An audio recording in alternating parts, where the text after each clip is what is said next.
Et je suis désolé, je t'ai perdu 3 millions d'euros. Et il me fait, mais tu crois que je vais accepter ta démission? Je pensais que tu allais me virer, donc je préférais démissionner avant que tu me vires. Au moins, je pars avec un peu ma tête haute, quoi. Et il m'a dit, mais jamais de la vie. Genre, là, tu as eu une formation de 3 millions d'euros. Il faut maintenant que tu me rembourses. Et j'ai appelé Sophie. J'ai dit, hey, Sophie, tu crois quoi, hein?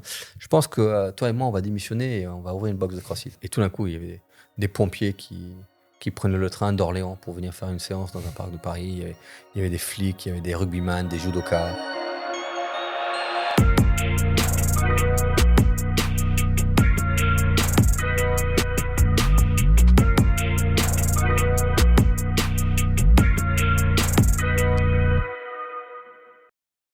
Du coup, sur la structuration et la gestion de tes box, j'aimerais bien qu'on arrive à tacler plein de petits sujets, des trucs qui peuvent être un peu clivants dans les CrossFit, qui peuvent l'être en tout cas, des trucs qui font débat en tout cas auprès des gens qu'on a déjà rencontrés dans le cadre de ce podcast, notamment.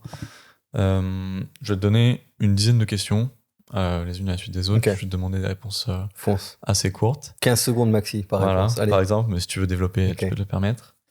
Pour savoir si, selon toi, c'est une bonne ou une mauvaise idée, ou je vais te demander un choix entre deux options. Si tu as la possibilité entre de l'achat ou de la location pour ton local, qu'est-ce que tu choisis? De l'achat ou la location? Pour un local. Achat. Pourquoi? Parce que la plupart des teneurs de box, ils voient leur box comme juste ils s'achètent un travail. Ils se payent un salaire, ils sont contents. Il faut voir la box comme une création de patrimoine.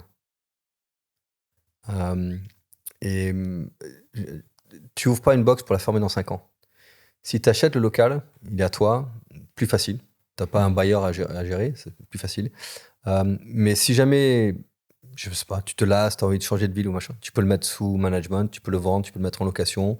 Tu arrives à la fin de l'hypothèque, du crédit, tu fais ce que tu veux avec.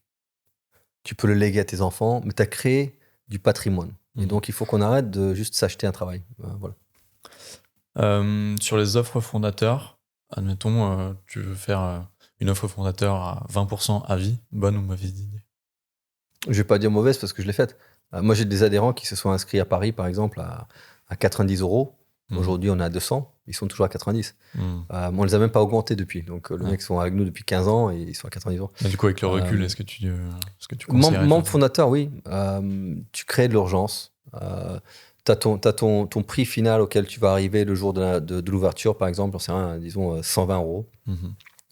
Et tu as premiers inscrits, 30 premiers à 85 balles. Ok. Mais tu n'as pas besoin de passer de 85 à 120. Tu peux ensuite faire les 30 prochaines à 90 et les 30 prochaines à 95. Et le but, c'est que tu arrives au 120, 130. Mais après, il faut arriver au 120, 130. Sinon, tu as menti. Il faut que le jour où tu ouvres, tu sois à 120, 130. Comme ça, tu as réellement donné un avantage aux fondateurs. Pourquoi tu donnes un avantage aux fondateurs? Parce qu'ils achètent quand tu n'as rien à leur donner. Ils te font confiance sur un plan d'archi. Voilà le local. Imaginez l'hélicoptère qui va atterrir là. Tu vends du rêve. Et ils te font confiance. Donc, je pense que c'est pas une mauvaise chose. Tu ouvres une salle. Admettons, il y a deux owners. Il y a un coach et une personne qui est plus sur l'administratif à l'accueil. Oui, je connais ça, oui. Est-ce que tu conseilles, c'est vraiment le cas un peu classique qu'on a, est-ce que tu conseilles de faire la programmation soi-même pour le coach ou de prendre une prog externe au début? Les deux. Les deux, pourquoi? En faisant ta prog, tu apprends. En faisant ta prog, tu arrives à comprendre tes adhérents. Tu comprends ce qu'est une bonne programmation. Mais est-ce que tu peux vraiment apprécier un super bon repas et le travail qui va dans un super bon repas si tu n'as jamais essayé de cuisiner toi-même? C'est quand moi quand tu essayes de cuisiner, tu dis on fait comme ça a l'air, et tu te rends compte, merde, il y a vachement plus de technicité à la chose. Je pense pour vraiment pouvoir identifier ce qu'est une bonne programmation, c'est bien d'avoir fait déjà. Donc les deux. Faire et après tu te dis je suis pas aussi bon que ça et ensuite acheter. Voilà. Est-ce qu'il faut avoir plus ou moins de 5 offres dans son panel? Moi j'en ai plus, mais on présente que 2. Ok. Du coup, dans ces deux, ce serait quoi les 2 ou 3 offres à garder? C'est les 2 les plus appropriés selon les objectifs de la personne. Donc, important dans l'analyse des besoins de savoir qu'est-ce que la personne cherche, les horaires, le nombre de fois, qu'est-ce qu'ils veulent comme résultat, est-ce qu'il y a du PT dedans, pas du PT dedans, est-ce qu'ils ont besoin d'initiation, est-ce qu'ils ont déjà fait du crossfit ou pas, ainsi de suite. Et si tu présentes trop de choses, c'est comme pourquoi, avec un lion, il y a le tabouret à 4 pieds. Tu mets un tabouret à 2 pieds, bon, c'est pas un super tabouret à 2 pieds, il va pas te tenir longtemps, mais tu mets quelque chose à 2 pieds, tu te fais dévorer par le lion. À 4 pieds, le lion, il sait pas quel pied attaquer. Donc, il est paralysé, c'est tout. C'est la même chose avec le prospect. Tu donnes trop de choses, ils savent pas par où passer. Et donc, tu auras le intéressant, merci beaucoup, je veux réfléchir. Est-ce que tu proposerais ou est-ce que tu proposes un intéressement financier pour les coachs qui signent des nouveaux clients? Nous, on le fait pas. Je pense que ça dépend. Nous, on a des professionnels à l'accueil. Ce sont des professionnels de l'hospitalité, du monde commercial aussi, qui font nos ventes. Si c'était les coachs, peut-être. Peut-être que si entre séances, vous signez quelqu'un, est-ce que c'est en commission par vente? Je ne sais pas. Parce que parfois, le travail le plus dur, c'est de faire venir la personne, pas forcément de le signer. Donc, peut-être quelque chose pour l'équipe. Peut-être quelque chose, pas par mois, mais sur du trimestre. C'est-à-dire, on aimerait, sur ce prochain trimestre, augmenter le nombre d'adhérents de X et le chiffre d'affaires d'Y. On arrive à faire ça, il y a ce montant-là à répartir, peut-être ce genre de choses. Okay. Pareil, dans le cas d'un prospect, faire un rendez-vous individuel avant une séance d'essai. Oui. Est-ce que tu trouves ça pertinent? Oui. Le plus possible. Ouais.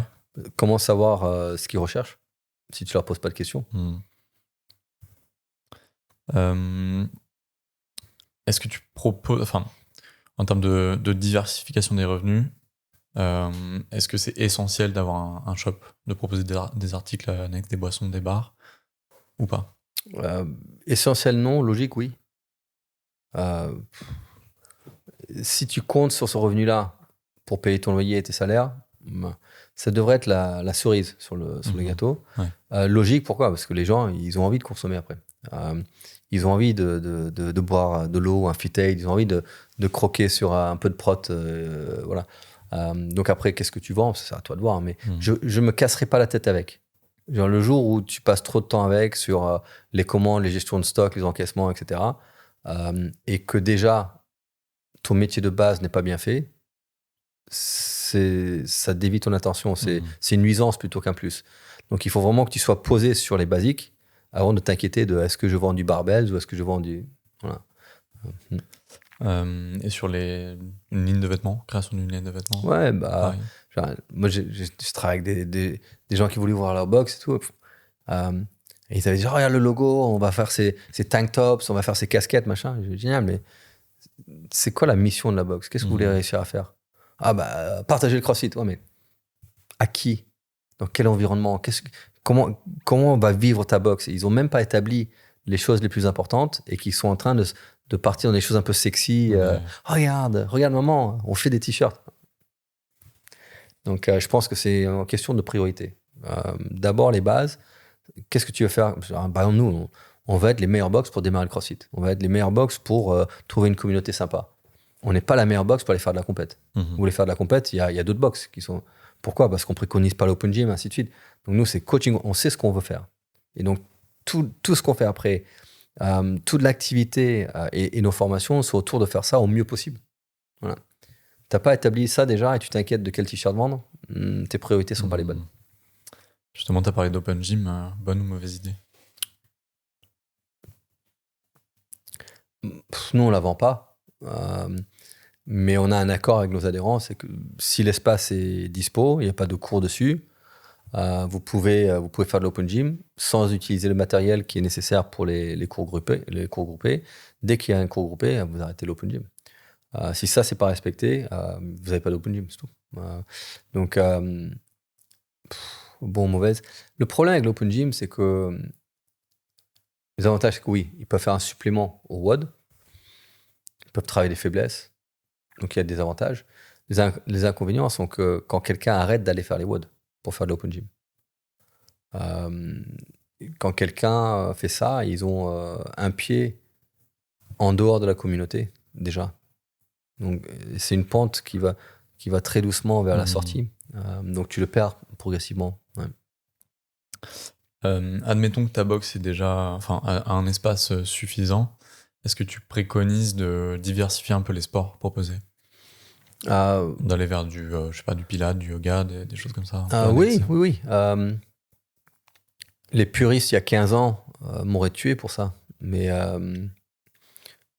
je pense que il faut savoir parler, non pas simplement les gars de 22 à 35 ans qui sont déjà en forme, mais il faut savoir parler aux hommes, aux femmes, aux jeunes, aux moins jeunes, aux papis, aux mamies,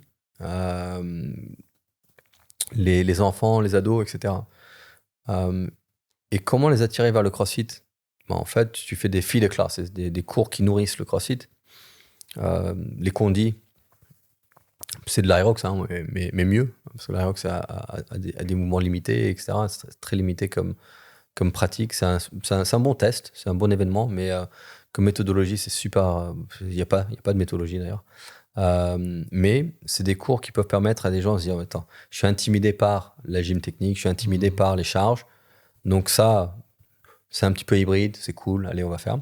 Donc ça nourrit. Mais si l'objectif après, c'est qu'ils commencent là, mais qu'ils évoluent vers, tiens, j'aimerais bien apprendre à faire un muscle-up, j'aimerais bien faire quelques tractions, j'aimerais bien marcher sur les mains, j'aimerais bien faire de la corde à sauter, etc. Voilà.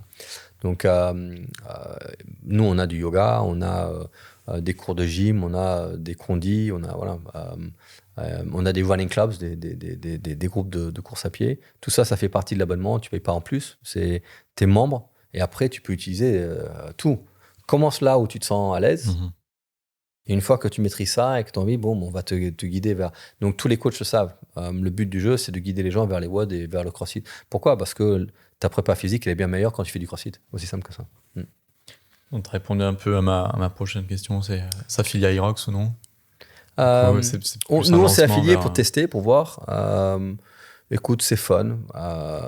On n'a pas changé la prog des condis, on a juste mis 3 séances de condis par semaine. On a mis le nom Aerox. Ceux qui sont inscrits pour les courses, ils sont contents que voilà, il y a un truc qui est précis pour leur prépa, machin. S'affilier ou pas, oui, on s'est affilié parce que je ne vais pas utiliser un truc si je m'affilie pas. Je ne vais pas utiliser le nom sans m'affilier. Ouais. Est-ce que je prendrai l'affiliation Aerox l'année prochaine? Je ne sais pas, on verra. Pour l'instant, on n'a pas eu de grands gains commerciaux pour l'Aerox, mais ceux qui font de l'Aerox sont contents qu'on puisse utiliser le nom dans le planning, machin, etc. On verra. Mais, ouais. Tu lances ta box, s'affilier CrossFit ou non? Oui, parce que sincèrement, la barrière d'entrée elle est basse. Il y a un investissement financier, mais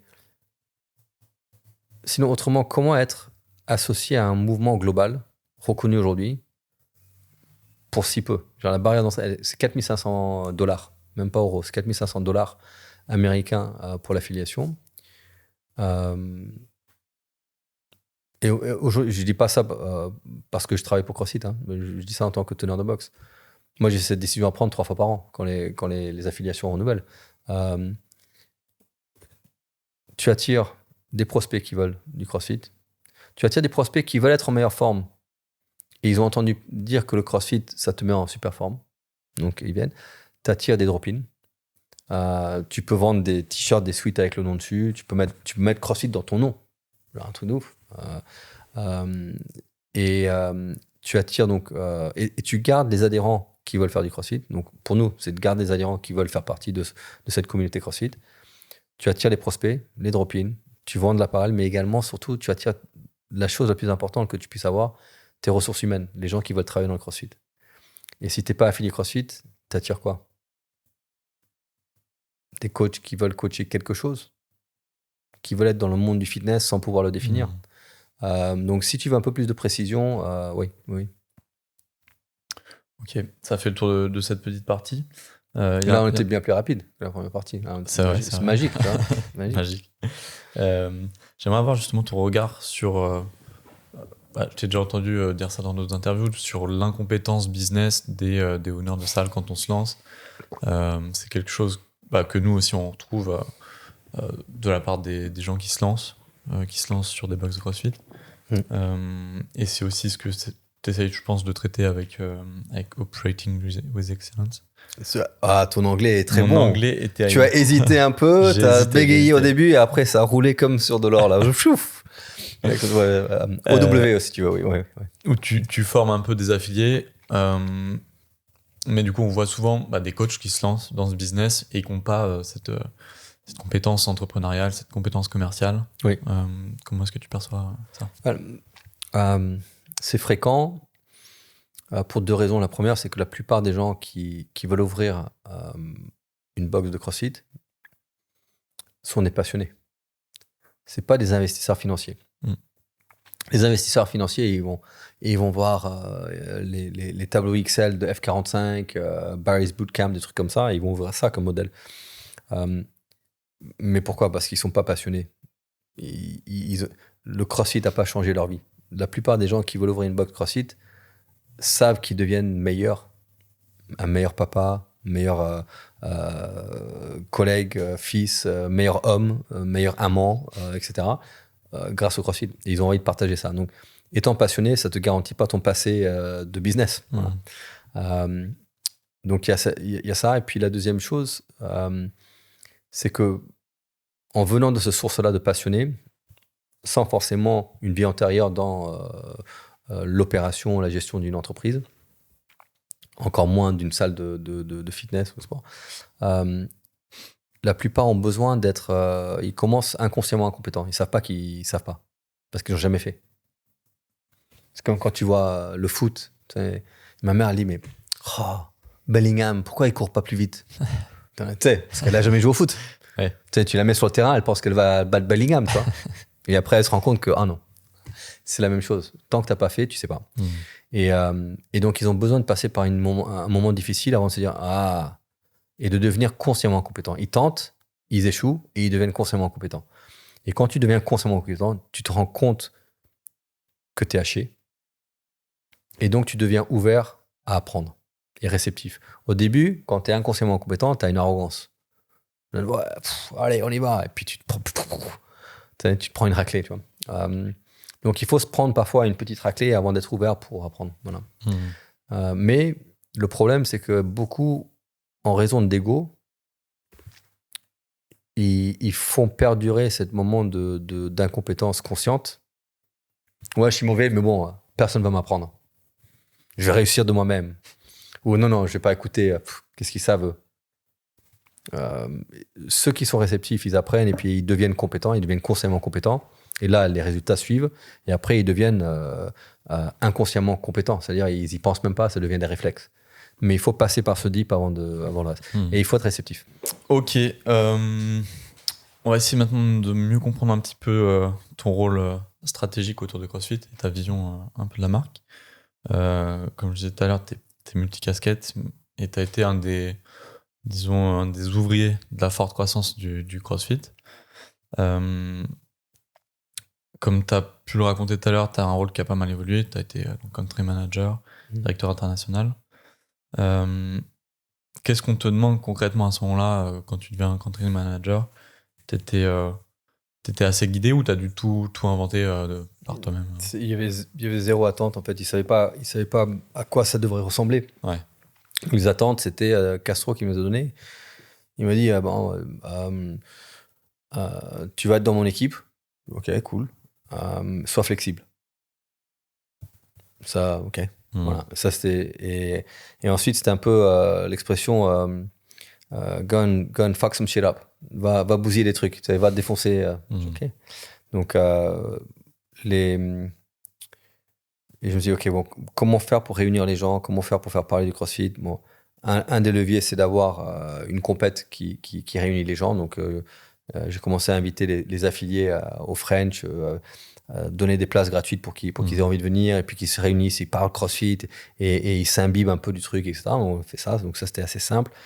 Après, c'était les formations, de s'assurer que les formations qu'on avait assez de formations, level 1, level 2, traduite. Donc, je faisais le liaison pour pousser ça, pour avoir un peu plus de formation, pour avoir du séminaire staff français. Donc, j'ai lobbyé pour ça. Donc, ça, c'était séminaire staff français. Et ensuite, une fois que ça, c'est espagnol, italien, etc. Et on a fait la vague partout ailleurs. Donc, en fait, la France était un peu le labo pour le développement du CrossFit à l'étranger. C'est pour ça, d'ailleurs, que je pense que la France est le plus gros pays à l'extérieur des États-Unis aujourd'hui. C'est le deuxième marché. Les réunions des affiliés, dans la première qu'on avait fait, c'était 2017. On l'avait fait là, à la box que vous avez visité ce matin. Et j'avais pas le droit de le faire. Et ils m'ont dit que non, que Greg a le droit de faire une réunion des affiliés. Je dis, ouais, mais les mecs, ils veulent échanger, ils veulent parler de choses qui les touchent, des freins qu'on peut aider à soulager un petit peu. Et donc, on a fait la réunion des affiliés sans l'annoncer, en fait. Je l'ai fait en douce. Et heureusement qu'aucun Américain parle français, comme ça, ils ne comprenaient pas sur les réseaux ce qu'il y avait, etc. Je me suis fait un peu gronder après.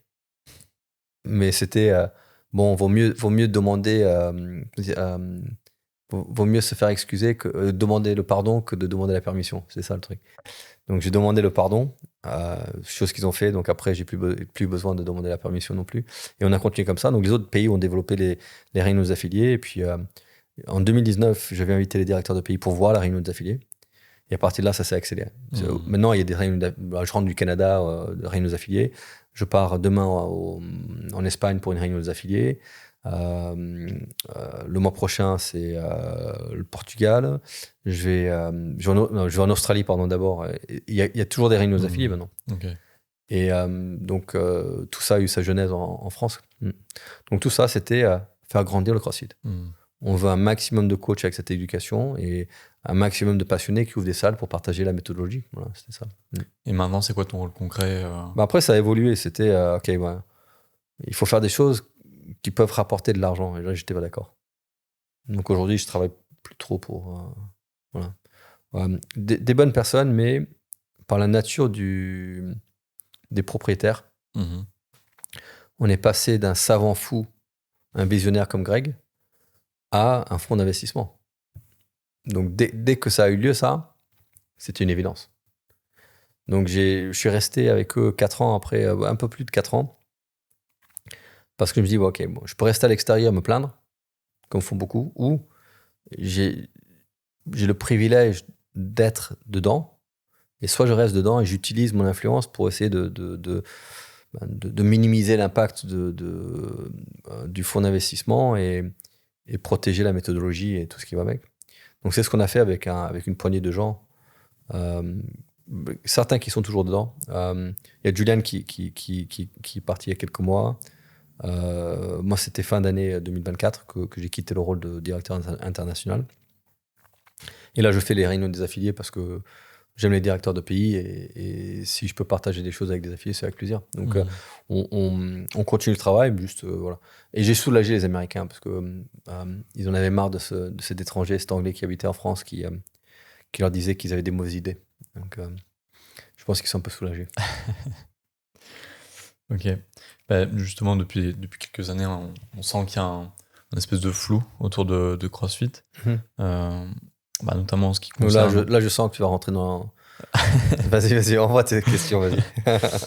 En ce qui concerne notamment la communication, qui peut apparaître comme un peu confuse. Auprès des pratiquants, CrossFit a une super image, il n'y a pas de doute là-dessus, mais auprès des pros, l'image a un peu été écornée ces dernières années. On voit aussi qu'il y a pas mal de salles qui se sont désaffiliées dernièrement, mais sans pour autant renier la méthode. C'est quoi ton regard un peu justement lucide et personnel sur tout ce qui s'est passé sur la phase actuelle? Oui, je pense qu'il y a... je pense qu'il y a différentes raisons. Il y a eu la tempête parfaite, Covid, les salles fermées, etc. Donc c'était vraiment très dur. Pas tout le monde avait les reins assez solides pour s'en sortir. Donc tu deviens très épineux au niveau financier. Donc après tu te dis, faut que j'économise là où je peux. Peut-être tu planifies pas ton frais d'affiliation qui tombe, j'en sais rien, le 1er avril. Et tu arrives au 31 mars, tu dis « Ah, merde ! Ah, putain, j'ai... » Voilà. Et tu dis « Bon, allez, je désaffilie et je veux dire que c'est... » Et en fait, c'est ta mauvaise gestion. Donc, il y a ce groupe-là. Il y a le groupe qui, émotionnellement, ont été déçus par des décisions prises. Et je dis pas qu'ils ont tort. Il faut se rappeler de pourquoi on le fait. Et quand il y a une mission pour le CrossFit, c'est bien, on peut se mettre derrière. Cette mission de combat, de maladies chroniques, diabète type 2, l'obésité, les problèmes cardiaques, tout ça, les problèmes métaboliques, ou le syndrome métabolique, ça c'est un super combat. C'est quelque chose qui touche toutes nos familles. Moi j'ai des cousins et leurs enfants, et j'aimerais tellement que dans leur village en Espagne, ils aient une box de CrossFit, mais ils l'ont pas. Et j'ai le fils de mon cousin, il a 11 ans et il pèse plus que moi. Et pourtant, il fait 1m50. Et je sais que le CrossFit a une solution. S'il y a un coach qui fait en sorte qu'ils arrivent à attraper ce jeune, etc. Donc, quand on comprend cette mission-là, on n'a pas envie de l'abandonner. Donc, si on oublie la mission, ça peut vite devenir transactionnel. Ok, ouais, vous me laissez le nom, mais je vous donne 4 000. Et il ne faut pas que ça soit transactionnel. Il faut qu'il y ait une croyance vraiment très, très forte. Il y a aussi une question de protection de la marque. C'est-à-dire que je pense que Pierre et l'équipe de CrossFit France, ils montrent un petit peu de l'attitude envers ceux qui sont partis récemment, parce qu'ils se disent c'est un moment difficile, il y a une vente potentielle, on ne sait pas dans quelle direction. Il y a eu le décès de Lazare. Le manque et la mauvaise communication de la part de CrossFit depuis. Parce que je ne peux pas vraiment défendre ça. Je sais que ça a été influencé par les propriétaires et leurs avocats. Je sais que la direction de CrossFit voulait absolument être très transparent et parler ouvertement et faire des mea culpa et qu'en fait, les avocats des investisseurs ont mis une interdiction dessus. Mais le fait est qu'en tant que fan du sport ou en tant que coach, tu vois ce qui s'est passé et puis il n'y a pas eu de déclaration, etc. Tu te dis putain, c'est un peu nul quand même. Les changements de saison des games, ça frustre pas mal. D'enlever les quarts de finale en boxe, d'enlever les semi-finales en personne partout dans le monde, ou de réduire leur importance, etc. Tout ça a énervé beaucoup de gens. Donc il y a beaucoup de frustration. Vous faites les choses pour vous, pas pour nous. Et en fait, encore une fois, Dave, il n'avait pas envie de faire ces changements. Mais quand on t'enlève les moyens de le faire, les moyens financiers de le faire, parce que ça coûte de l'argent, tout ça, il n'avait pas le choix. Mais je peux comprendre en tant qu'affilié, tu dis, oh, putain, ça me casse les couilles, là, qu'ils aillent se faire foutre. Tu vois. Donc je comprends tout ça. Ouais. Donc je juge pas, j'essaye de comprendre. Est-ce que tu as le sentiment que la méthodologie est en train de se détacher un petit peu de la marque ? Non. Je pense que il y aura un moment où il faudra durcir sur ceux qui utilisent le nom. Est-ce que c'est le bon moment maintenant ? Est-ce qu'il y a la volonté de le faire ? Je pense pas, parce qu'ils disent ça va vendre, donc ça sera le rôle de quelqu'un d'autre derrière. Donc, mais quand tu commences à taper les gens sur le doigt parce qu'ils utilisent la méthodologie sans s'affilier, les choses rentrent en ordre. On l'avait fait, puis il y avait des gens, quand j'étais directeur de pays ici en France, il y avait des gens qui tentaient, ils ouvrent une deuxième ou troisième salle sans s'affilier, et puis je leur dis, il faut s'affilier. Non, on a déjà une affiliation web. Vous avez une affiliation pour 3 salles, et vous faites de la com sur les 3 salles. Donc soit vous affiliez les 3, soit on enlève. Et donc j'ai enlevé des affiliations, on a gagné tous les procès. Hein. Quand CrossFit va en procès, ils prennent pas des avocats, tu vois, ils vont en procès pour gagner. Ouais. Voilà. Et tu fais ça 2-3 fois, les gens ils disent ok. Et quand c'est comme, tu as un bus, tu demandes aux gens de payer 2 € pour monter dans le bus. Très cool. Tu payes tes 2 € tous les jours. Tu payes tes 2 €. Et puis, tu as quelqu'un qui monte dans le bus. Même destination, même siège, etc. Sauf qu'ils ne payent pas leur billet. Et à un moment donné, tu vas te demander pourquoi tu payes ton billet aussi. Donc, c'est important. Et quand le chauffeur de bus, il s'arrête, il fait, toi, t'es 2 euros ou tu descends. Et il descend le mec, bah là, t'es dans le bus et t'applaudis. Tu dis merci. Parce que tu respectes moi, tu respectes les 2 euros que je viens de te donner, et le trajet, il a un sens, et tout ça a un sens. Donc, il faut absolument protéger la marque. Donc, je pense qu'il a un travail... oui. Si j'avais mon mot à dire, on taperait plus de tricheurs sur les doigts. Est-ce que pour toi, c'est vraiment un moment charnière, ou est-ce que tu sens que justement quelque chose doit basculer justement dans le ownership de CrossFit C'est un moment charnière. Ce sont là les semaines peut-être les plus importantes de toute l'histoire du CrossFit. Et comment est-ce que tu perçois les choses? Qu'est-ce qui va se passer selon toi? Ça se vendra. Ça se vend. Tout dépend de qui l'achète. Si tu repars avec un VC, un fonds d'investissement,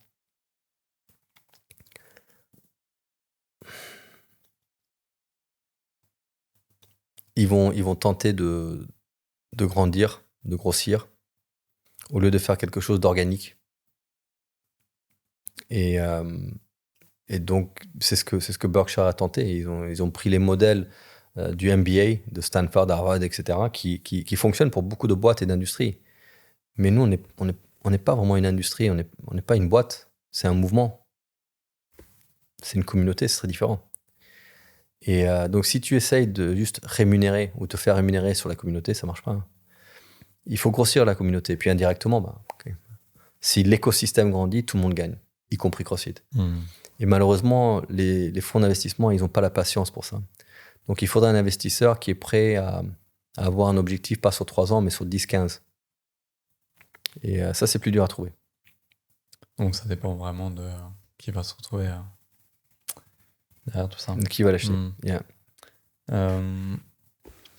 Toi, justement, qui est à l'intérieur depuis longtemps, comment tu vis cette période?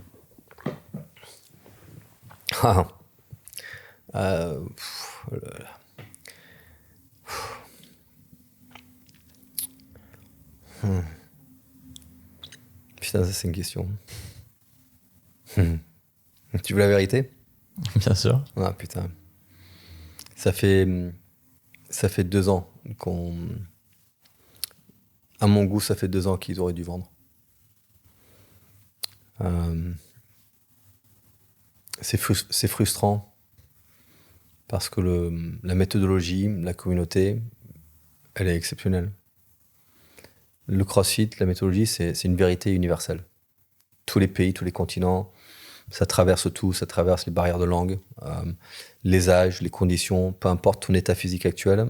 Si tu intègres CrossFit dans ta vie et une box de CrossFit t'intègre dans leur communauté, dans 6 mois, t'es meilleur. Aussi simple que ça. Comme disait Greg, tu écris ton objectif sur une feuille de papier et tu le mets dans un tiroir. Et dans 6 mois, tu sors et dis-moi si dans 6 mois, t'es pas sur ce chemin-là. Et donc, c'est frustrant d'avoir des gens qui jouent des jeux financiers, d'achat, de vente, etc. Et qu'au milieu de tout ça, t'as des sacrés affiliés, des bonnes personnes qui sont dédiées et tournées vers les autres, qui sont en attente. Et cette période de limbo, là, en attente, elle fait du bien à personne. J'aimerais que les vendeurs lâchent l'affaire. Ils ont tenté, ils n'ont pas réussi, qui reprennent leurs sous et qu'ils investissent ailleurs, et qui laissent le CrossFit à ceux qui ont des bonnes intentions. Voilà. On voit que ça te touche vraiment personnellement. Ouais,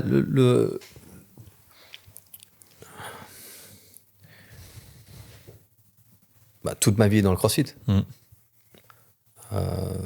Toute la vie de Sophie dans le CrossFit, toute la vie de mon fils, il passe plus de temps avec l'équipe de la boxe et les anciens teens et c'est magique. C'est vraiment un véhicule incroyable, une boxe. Et le rôle de CrossFit devrait être d'être le chaperon de tout ça. Et donc, j'ai beaucoup d'espoir pour cette prochaine étape. Mais tout dépend de qui peut acheter. Toi, justement, tu ne te verrais pas incarner, repartir sur un poste, je sais pas, un poste différent au sein de CrossFit pour reprendre un peu les rênes de l'entreprise? Ça dépend c'est envisageable. Si quelque chose m'est proposé. Ça dépend de quel est le projet.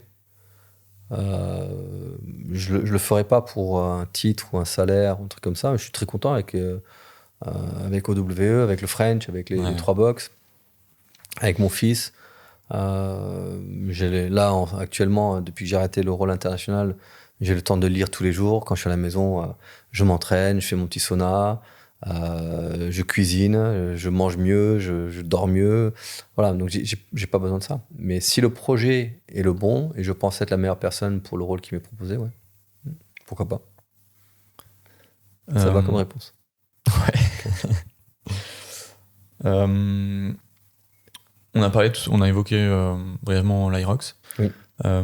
Est-ce que tu perçois ça comme un concurrent ou justement un complément à la méthode de CrossFit? Non, Irox, ils ont complètement... ils ont utilisé la communauté CrossFit sans vergogne, et ils avaient raison. Maintenant, c'est comment la communauté CrossFit peut utiliser Irox. Moi, si je suis teneur de boxe où il y a un Irox qui arrive, comme à Bordeaux, on se verra en novembre, j'amène un groupe, tous vêtus de CrossFit Louvre, avec des banderoles CrossFit Louvre, avec du bruit CrossFit Louvre, où on s'amuse de fou, et puis des gens qui courent des 5 km le dimanche et qui font des wall balls comme des merdes et qui savent pas bien bouger, se disent « Ah, peut-être que je devrais apprendre à bouger quelque part, et là-bas, ça a l'air pas mal comme endroit pour bouger. » Donc, tu utilises l'événement comme pour ta prospection, etc.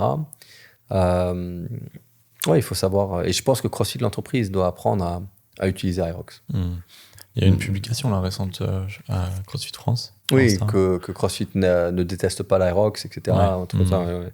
Mais encore une fois, oui. Ok. L'Irox n'est pas un concurrent parce que c'est un test de fitness. C'est un super business model. Voilà, ils gagnent beaucoup d'argent. Du coup, pour les gens qui disent « Ah, tiens, c'est commercial », bah là, il n'y a pas plus commercial qu'Irox. Mais ils ont compris que, tiens, il y a des gens qui ne sont pas bons,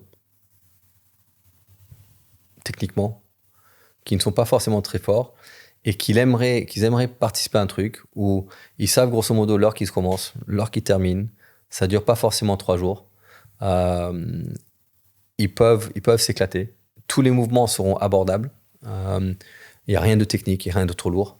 Il faut juste savoir courir un petit peu, et voilà. Et puis, que tu le fasses en 57 minutes ou 1h15, à la fin du jour, tout le monde s'en branle un peu parce que c'est du fun et c'est un événement. Est-ce que c'est un bon test de fitness? Non, c'est un event. Tu dois être bon dans la course et ta filière énergétique, et ça ne teste pas tout. C'est très limité comme test de fitness. C'est comme si on dit, allez, on va faire Murph à Bordeaux, préparer. C'est la même chose. Juste que c'est bien commercialisé, etc. Donc c'est un bon event de fitness, c'est un bon événement. C'est ludique, c'est pas imprévu et imprévisible, c'est prévu et prévisible. C'est comme McDo, c'est le McDo du fitness. C'est pas forcément très bien, mais tu sais ce que t'as. Tu y vas, tu sais qu'il y a Big Mac et frites. Voilà. Tu sais combien ça va coûter, tu sais que c'est pas ce qu'il y a de mieux, mais tout est prévisible. Tu sais que ça arrive vite, tu sais que ton enfant va être content parce qu'il y a Ronald, machin, etc. Et puis pas ça. Et il faut apprendre à l'utiliser. Et une fois que les gens ils ont bouffé un peu de Big Mac, ils se disent où est-ce que je peux avoir l'entrecôte parce qu'ils ont envie de mieux manger, et puis voilà. Donc je pense que les box de CrossFit, c'est de rester de l'entrecôte, mais de savoir aussi s'amuser avec l'Irox. Voilà. Donc c'est pas soit l'un soit l'autre. Non, je pense pas que c'est un concurrent. Je pense que CrossFit a nourri l'Irox, mais l'Irox, je suis allé à un Irox, il y avait 15 000 personnes. 80% des gens bougeaient comme des merdes. Ça, pour moi, c'est des prospects CrossFit. Ouais. Voilà. Ok. Je reviens sur un truc qu'on n'a pas taclé tout à l'heure, sur justement les adaptations culturelles au niveau international vis-à-vis de CrossFit. Est-ce que tu perçois, toi qui justement va avoir des honneurs dans différents pays, est-ce qu'il y a des différences en termes de salles, de gestion de salles, de façon de proposer le CrossFit? Oui, il y a des pays qui vivent beaucoup à l'extérieur. Il y a des pays qui ferment leur box à 18h. Mais par contre, ils démarrent à 5h du mat. Oui, il y a des différences. Après, dans l'approche aussi, il y a... je trouve, par exemple, les Australiens très positifs, les Néo-Zélandais très positifs. Ils sont toujours à la recherche d'une solution plutôt que de critiquer. Je trouve malheureusement, en France, on est rentré dans ce jeu de la critique facile pour se rendre intéressant ou pour avoir des clics ou des likes ou des trucs comme ça. Et je pense que ça tire vers le bas. Voilà. Donc c'est une chose que j'aimerais qu'il évolue un peu dans le milieu. Il y a tellement de belles choses qui sont faites dans la communauté, par la communauté, etc. Et au lieu de parler de ça, c'est... Sur quels aspects, par exemple j'en sais rien, un athlète qui gueule sur du judging ou un truc comme ça, et tout d'un coup ça fait polémique, regardez, machin. Non, qu'est-ce qu'on en a branlé, honnêtement, tu vois. La teneuse de boxe qui donne des cours à des enfants malades dans un hôpital, on n'en parle pas, mais ça attire des vues, des clics, ils aiment la polémique, machin. Et je trouve qu'en France, on aime bien un peu la polémique. Je ne sais pas si c'est lié à la politique française ou je ne sais pas, mais voilà, voilà. Et comment est-ce qu'on adapte justement un modèle comme celui du CrossFit à des pays aussi différents que la Corée, la France, l'Australie Facilement, parce que la méthodologie en elle-même est une vérité universelle. Donc après, c'est eux qui le prennent et c'est toute la magie d'avoir une affiliation et non pas une franchise. Une franchise, tu dictes. Et donc, tu dictes pas forcément la vérité. Tu dictes la vérité britannique à un Français ou la vérité française à un Coréen. Là, avec l'affiliation, barrière basse, apprenez un minimum sur la méthodologie. Vous avez envie de la partager, ok, affiliez-vous.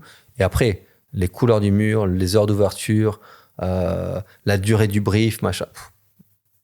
Est-ce que vous avez des vestiaires, pas de vestiaires? Est-ce que...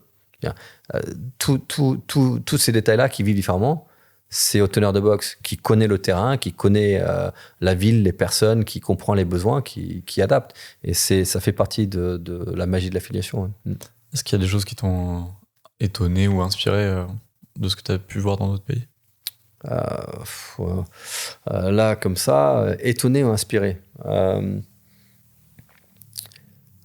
Des choses qui m'ont fait rire. J'étais Australie et Amérique avec ce mouvement woke qui perd enfin de l'élan. C'était les vestiaires avec... donc, tu avais les vestiaires hommes, vestiaires femmes, et puis au milieu, tu avais un truc où... tu sais, les bonhommes que tu affiches ou les femmes que tu affiches, le mec, il a un pantalon et la fille a une jupe. Et en fait, ils avaient coupé en deux, ils avaient collé. Et en fait, il y avait... Et ça m'avait interpellé. J'en discutais avec le teneur de boxe. Il fait, ouais, bon, on a deux personnes qui sont vraiment convaincues que voilà, il faut absolument être un espace accueillant pour le monde trans, etc. Donc ça m'a interpellé, parce que c'est quelque chose qui, dans d'autres pays où... Tu vas en Asie, l'Amérique latine, rien du tout, machin. Mais voilà, il y a des pays qui sont beaucoup plus susceptibles à ça. Il y avait ça. Et puis aussi, dans la même box, où il disait plus bar homme, bar femme. C'était charge à 62 kilos ou à... Voilà. Parce que c'était sexiste de dire bar homme ou bar femme. Quand la barre femme a été faite, pourquoi? Parce que le grip, la taille des mains, etc. Donc ça, ce sont des choses qui vont c'est assez étonnant. Ouais. Et dans tes propres box, est-ce qu'il y a des choses qui t'étonnent? Tu as des petites anecdotes les choses qui me frustrent ou qui m'énervent, ça oui. Les choses qui m'étonnent, non. Parce que je pense que je me suis pas assez éloigné pour revenir. Mais les gens qui s'entraînent et ils essayent de mettre leur téléphone sur un trépied, etc. Mais je mets des coups de pied dedans. Débrancher, putain. Il y a 1 heure, mets-toi dans l'entraînement, arrête. Va prendre une photo en flex dans les vestiaires si tu veux, j'en sais rien, mais putain, ça m'agace de fou. Et si moi je suis derrière, j'ai pas envie que quelqu'un me voit à ramer sur mes wall walk pendant que l'autre fait le beau pour son Instagram, tu vois, genre. Donc ça c'est quelque chose que c'est un combat un peu éternel là-dessus. Ce triste sentiment d'avoir besoin de vivre à travers l'image qu'on projette sur les réseaux sociaux, plutôt que de réellement vivre le moment. Vis le WOD, range ton téléphone, vis le WOD, sois avec des gens à côté de toi, transpire, écoute leur respiration, souris avec eux, high five à la fin, vis une expérience humaine, putain, et l'écran, tu l'auras à la fin. Hein. Donc ça, c'est le truc qui m'agace en ce moment-là. C'est quoi ton moteur aujourd'hui ? Mon moteur ? Ouais. Ce qui te drive au quotidien ? Raison d'être, quoi. Mon fils, ma sœur, ma mère, mes équipes. De trouver de se dire le jour où beaucoup de choses ont changé quand j'étais malade. Honnêtement, je pensais pas voir mon fils fêter ses 8 ans. Donc, tu remets en question beaucoup de choses. Et il y a quelques années, mon père est décédé. Et tu dis, sacrée vie, un père incroyable, tu vois. Et le jour où je meurs, qu'est-ce que j'aurais accompli moi ? Donc ça me drive beaucoup là. Et je sais pas si c'est une crise là. J'aurais dit crise de la quarantaine. J'aurais bien aimé dire crise de la quarantaine, mais je pense qu'à 40 j'étais trop con pour avoir une crise. Crise de la cinquantaine peut-être. Envie d'accomplir, de faire du bien. Et je peux me permettre parce que les besoins basiques sont un besoin physiologique. J'ai le ventre plein, je dors bien, je suis pas malade, voilà. Besoin de sécurité, j'ai une maison, j'aurai une pseudo-retraite, je vais pas crever la dalle. Besoin d'appartenance, avec mes proches, tout ça. Donc après, on peut se tourner vers un projet. Parce que tout ça est coché. Donc je suis dans une situation très privilégiée. Je le sais, j'en suis conscient. Et donc si je peux me tourner vers quelque chose de plus important, voilà, donc c'est ça. Et si tu avais une leçon à retenir de toute ton expérience, de tes différentes expériences justement, qui pourrait potentiellement servir à des nouveaux honneurs ou des honneurs. La sincérité. C'est tellement, mais quel beau métier, quelle opportunité de pouvoir se payer, de pouvoir créer de la patrimoine, de pouvoir donner une profession à tes équipes, de pouvoir partager le CrossFit avec des centaines de gens. Tu coches tout ça, c'est quand même magique, c'est quand même incroyable. Et tu vends pas de l'assurance, tu vends pas de la merde. Tu donnes quelque chose de fondamental aux gens. C'est extraordinaire, on est vraiment chanceux. Ouais. Est-ce que tu aurais quelqu'un à nous recommander pour un prochain épisode de ce podcast ? Plein de personnes. Je te recommanderais Élie Marjorin. Je te recommanderais un jeune que tu as rencontré là, David Le Nouvel, qui était torse nu, celui qui a le faux bronzage là. Je te recommanderais Pierre de CrossFit Versailles. Je te recommanderais... Il est plus dans le CrossFit à l'instant, il travaille pour une entreprise de trail, mais Julian Festor, qui habite à Annecy. Là. Je commencerai par cela déjà, c'est pas mal. Je pense que ça fait déjà une bonne liste. Bien sympa. On n'aura pas eu trop le temps de parler des French. Je pense que ça pourrait mériter même un podcast à lui tout seul. Oui, peut-être. Mais bon, ce sera peut-être l'occasion de faire un nouvel épisode spécifique. Peut-être. Merci avec pour plaisir, tout, merci pour cet échange. Merci à vous d'être venu à 47 là. Ouais. Content que le bus soit rentré dans le jardin. En félicitations pour, si je peux me permettre, pour le parcours. Tous les retours, je suis sur le chat des honneurs là sur Instagram et donc j'observe, j'interviens très rarement, mais j'observe et je lis tous les messages. Il y a souvent cette question de est-ce que votre appli vous permet de qu'est-ce qu'on fait avec ci, avec ça, et puis dès que le nom de Pépi est mentionné, c'est en bien. Donc ça veut dire beaucoup. Donc continuez sur ce bon chemin. Et on vous verra pas à 47, mais à 74, voilà, et encore plus de lumière et de son et dans votre propre studio, Pépi, ça serait pas mal, non? C'est bien. Ça serait pas mal, ouais, ça me plaît bien. Ouais. En tout cas, merci beaucoup. Merci à tous les trois. Ouais. Merci à toi, David. C'est déjà la fin de cet épisode. Merci d'avoir passé ce moment avec nous sur Pépite. On espère que vous avez apprécié l'échange, que vous en ressortez avec des astuces et plein d'inspiration pour vous lancer ou repenser votre salle de sport. Si l'épisode vous a plu, partagez-le autour de vous. N'hésitez pas à laisser un commentaire, à vous abonner au podcast et à nous suivre sur les réseaux. Nous, c'est Pépi et on se retrouve très vite pour de nouvelles discussions inspirantes.